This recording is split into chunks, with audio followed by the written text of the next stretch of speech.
સુરતમાં ઉત્તરાયણમાં અલગ રહેતી પત્ની પર જાહેર રોડ પર હુમલો કરવામાં આવ્યો। પતિએ ગાળો આપી ઢીક્કા મુક્કીનો માર માર્યો।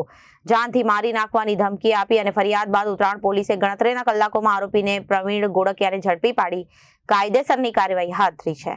સુરતના ઉત્તરાયણમાં અલગ રહેતી પત્ની પર જાહેર રોડ પર હુમલો કરવામાં આવ્યો। પતિએ ગાળો આપી ઢીક્કા મુક્કીનો માર માર્યો। જાનથી મારી નાખવાની ધમકી અને ફરિયાદ બાદ ઉત્તરાયણ પોલીસે ગણતરીના કલાકોમાં આરોપી પ્રવીણ ગોળકિયાને ઝડપી પાડી આરોપી વિરુદ્ધ બીએનએસની વિવિધ કલમો હેઠળ કાયદેસરની કાર્યવાહી હાથ ધરી।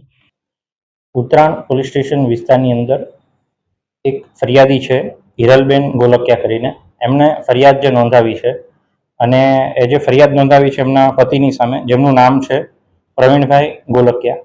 જ્યારે હિરલબેન છે પોતાની એક્ટિવા મોપેડ લઈને ઉત્તરાયણ પોલીસ સ્ટેશન વિસ્તારના વીઆઈપી સર્કલ વિસ્તારથી પસાર થઈ રહ્યા હોય છે, એ સમયે એમના જે પતિ છે પ્રવીણભાઈ ગોલકિયા એ ફોર વ્હીલર લઈને ત્યાંથી પસાર થતા હોય છે।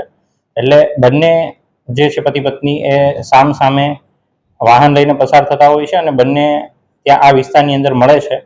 તો એમના કોઈ પારિવારિક કારણોસર એમની જે બોલાચાલી થાય છે અને બોલાચાલીના પરિણામે આવેશમાં આવી અને ઉગ્ર થઈ એમના જે પતિ છે પ્રવીણભાઈ ગોલકિયા એ એમના પત્નીને સાથે બોલાચાલી કરી, ગાળાગાળી કરી અને એમને જે છે એમની સાથે મારામારી કરવા લાગે છે।